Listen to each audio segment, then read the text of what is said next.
सनी देओल का एक डायलॉग बड़ा ही खतरनाक है कि क्या कहते हैं, दूध मांगोगे तो खीर देंगे और कश्मीर मांगोगे तो चीर देंगे। मतलब आज़ादी से लेकर आज तक जम्मू कश्मीर का इशू काफ़ी लंबे समय से चल रहा था। सुर्खियों में एनसीईआरटी कितनी बार इसको बता चुकी है और ऑफ कोर्स हमें इस बार 2022 के सीरीज़ के हिसाब से जानना है।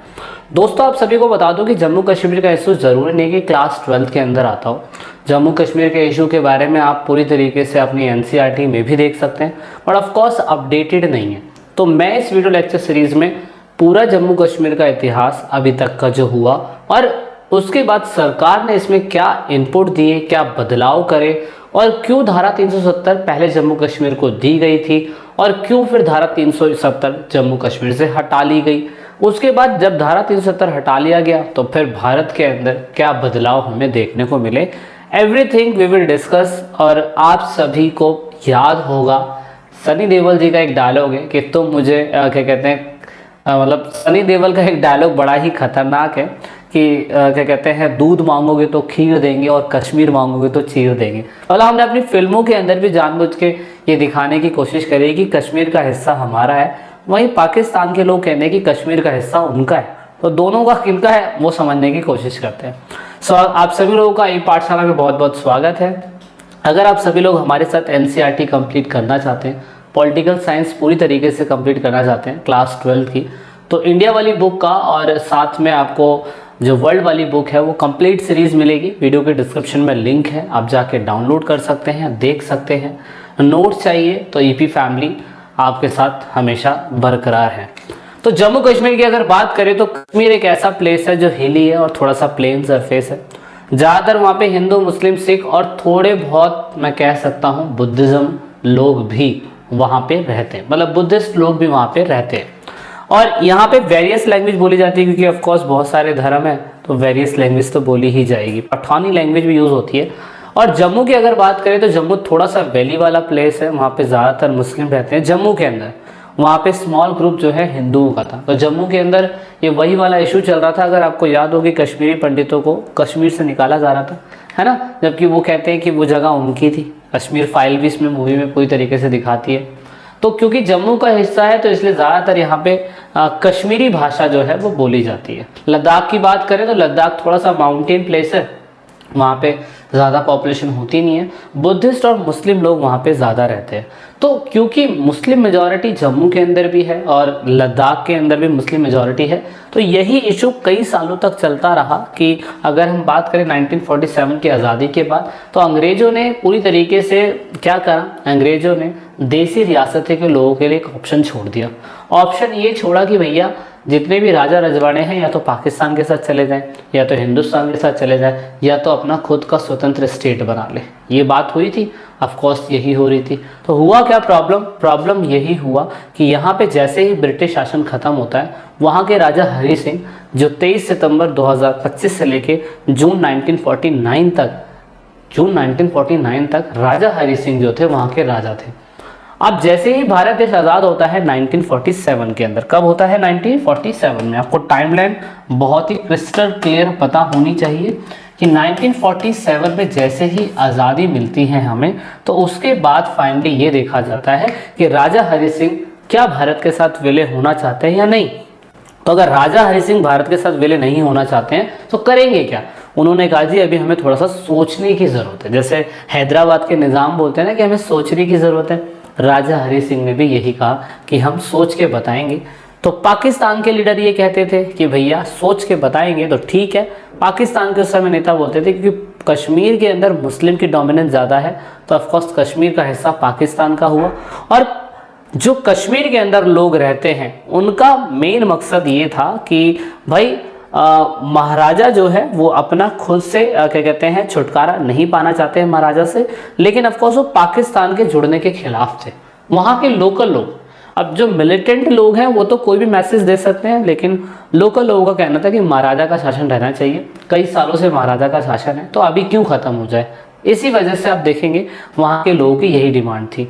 अब बात करें कि 1947 अक्टूबर के अंदर पाकिस्तान के अंदर कुछ कश्मीरी लोगों का क्या कहते हैं घुसपैठ हुआ, कश्मीरी मिलिटेंट का घुसपैठ हुआ पाकिस्तानी की साइड से।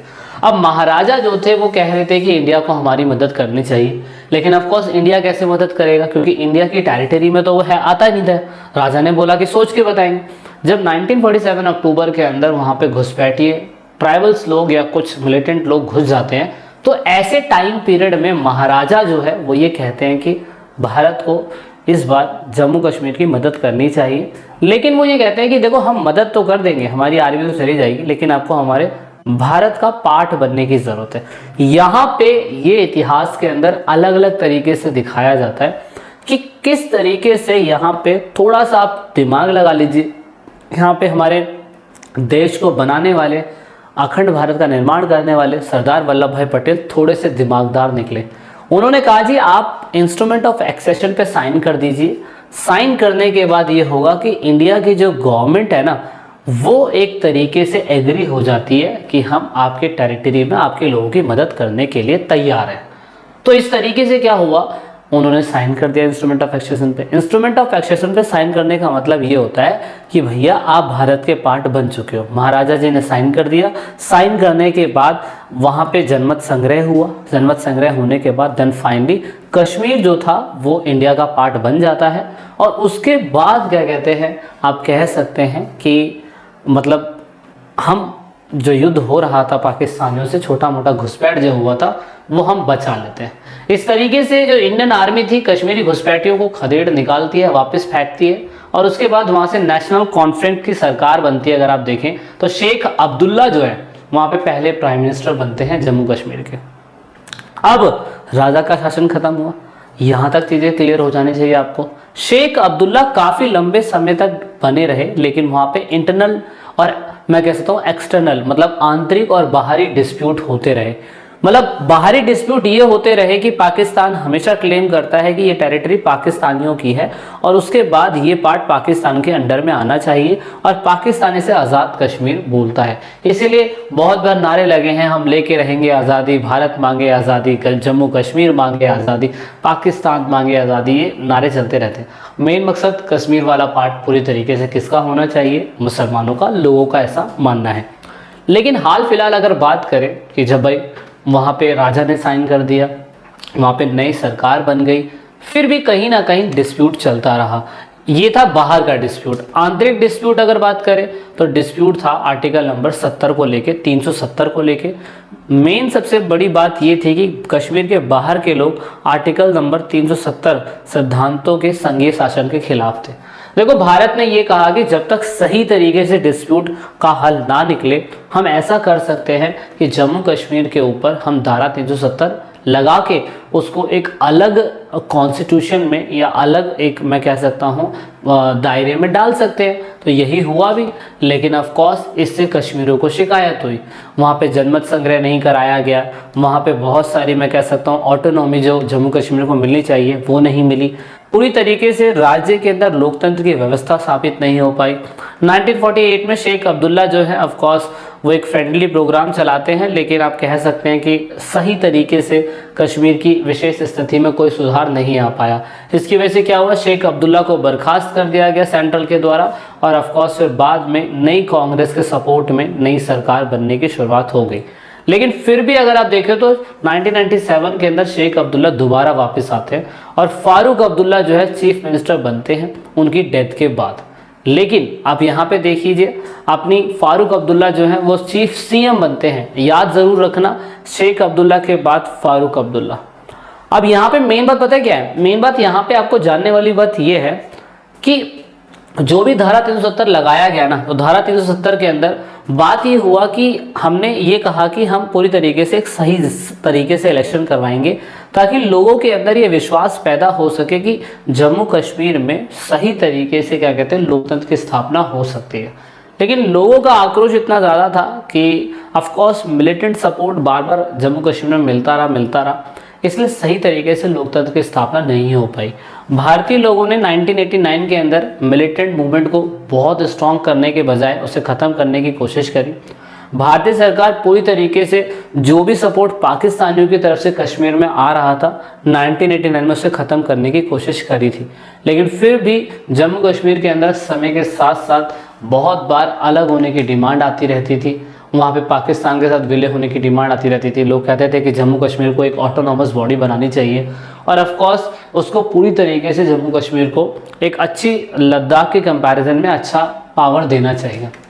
तो आज़ादी से लेकर आज तक जम्मू कश्मीर का इशू काफ़ी लंबे समय से चल रहा था। धारा 370 के अंदर हमने ये बोल रखा था कि भैया आप लोग अपना स्पेशल स्टेटस ले सकते हैं, आप लोगों को अपना खुद का संविधान और अपनी खुद की असेंबली बनाने की आपको परमिशन है, आप लोगों को अपना खुद का लॉ, खुद का सिटीजनशिप बनाने की परमिशन है, आप राइट टू प्रॉपर्टी और फंडामेंटल राइट जो आपके देश में चलेगा, राज्य में चलेगा, उसको भारतीय संविधान से उसका कोई लेना देना नहीं होगा।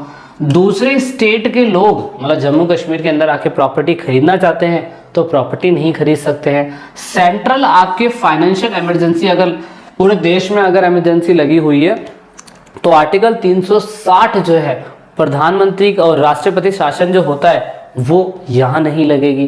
तो 370 धारा के तहत हमने जम्मू कश्मीर को काफ़ी कुछ पहले ही दे रखा था। इससे जम्मू कश्मीर जो है एक स्पेशल बॉडी बन जाता है। दूसरी बात क्या थी भाई, वहीं का सीएम पीएम कहलाएगा, वहाँ का गवर्नर सरदार रियासत कहलाएगा और उसके बाद कोई भी बंदा ऑफकोर्स यहाँ पे जम्मू कश्मीर से दूसरा कोई बंदा वहाँ पे आके स्टेट के अंदर कोई प्रॉपर्टी नहीं खरीद सकता है। ये काफ़ी लंबे समय से 1989 तक था ये, सोचिए। लेकिन सरकार को बाद में पता चला, उन्हें बाद में पता चला कि जम्मू कश्मीर के अंदर जो विशेष स्थिति है ये 1900 धारा अनुच्छेद 370 और 35A इसको खत्म करने की जरूरत है, क्योंकि ये संवैधानिक रूप से मान्यता प्राप्त जो लोग हैं ये पूरी तरीके से अलगाववादी स्थिति को पैदा कर रहे हैं। तो इसीलिए आर्टिकल नंबर 370 को हटाया गया। ये कहा गया कि ऐसा थोड़ी ना हो सकता है कि जम्मू कश्मीर के दूसरे बाहर के लोग जो हैं वो जम्मू कश्मीर में फंडामेंटल राइट्स का इस्तेमाल नहीं कर सकते। तो एनडीए गवर्नमेंट ने, जो प्रेजेंट टाइम पे एनडीए गवर्नमेंट है, जम्मू कश्मीर के अंदर रीऑर्गेनाइजेशन बिल पास हुआ। राज्यसभा 5 अगस्त 2019 में इसकी बात करी गई और उसके बाद सेक्शन 370 को पूरी तरीके से ख़त्म करा गया। 35A जो कश्मीर में लगाया हुआ था उसे ख़त्म करा गया और मेजॉरिटी ने इसे फाइनली लोकसभा के अंदर 6 अगस्त 2019 में पास कर दिया। तो पहले जब धारा 370 लगी हुई थी, अगर आप देख पा रहे हो, पहले जब धारा 370 लगी हुई थी तो पहले ये स्टेटस था और जब धारा 370 हट गई तो अब ये स्टेटस आ गया। मतलब आरटीआई पहले आप नहीं लगा सकते थे, अब आप लगा सकते हो। पहले प्रॉपर्टी नहीं खरीद सकते थे, अब खरीद सकते हो। यहाँ पे ड्यूरेशन ऑफ लेजिस्लेटिव असेंबली 6 साल की थी, अब 5 साल की हो गई। तो ये थोड़ा सा डिफरेंशिएशन आया। पहले यहाँ पे जम्मू कश्मीर का अपना एक अलग फ्लैग होता था, तिरंगा नहीं होता था। सोचिए, इतने साल आज़ादी के हो गए लेकिन जम्मू कश्मीर के अंदर तिरंगा फ्लैग है ही नहीं। और बाद में हमने 2019 में तिरंगा फ्लैग लगाया। मोदी जी के आने के बाद मैं कह सकता हूँ कि ये चीज़ हो पाई। हालांकि यहाँ पर सरकार की स्पेशलिटी नहीं है, लेकिन स्थिति के साथ चलना पड़ा तो फिर करना ही पड़ा, है ना। इसीलिए तो इस हिसाब से आप देख सकते हैं कि फाइनली जम्मू कश्मीर का इशू जो है वो इस तरीके से ठीक हुआ। 9 अगस्त 2019 के अंदर पूरी तरीके से धारा 370 और 35A को हटाया गया और जम्मू एंड कश्मीर के बाद उसको 2 यूनियन टेरिटरी बनाई गई। यहाँ पे लद्दाख अलग और Jammu and Kashmir 2 union territory अलग होगी। इसकी वजह से हुआ क्या? इसकी वजह से हुआ ये कि जो लोग कॉम्पिटिशन लेवल की तैयारी करते हैं थोड़ा सा और पढ़ना पड़ गया, है ना। तो यही और कुछ नहीं है। तो आई होप दैट क्लास 12 का आपको चीज़ें समझ में आई होगी। क्लास 12 के अंदर ये एक अपडेटेड लेक्चर सीरीज था। क्लास 12 में पॉलिटिकल साइंस की तैयारी करना चाहते हैं, हिस्ट्री की तैयारी करना चाहते हैं तो वीडियो के डिस्क्रिप्शन में लिंक है, जाइए देखिए, वॉच आउट करिए। अगर आप हमारे साथ चैनल पर नए जुड़े हैं तो ईपी फैमिली आपको नोट्स प्रोवाइड करवाती है, यहाँ पे ज़रूर जुड़ेगा। वीडियो को एंड तक देखने के लिए आप सभी लोगों का दिल की गहराइयों से बहुत बहुत धन्यवाद। जब तक के लिए जय हिंद, जय भारत, वंदे मातरम।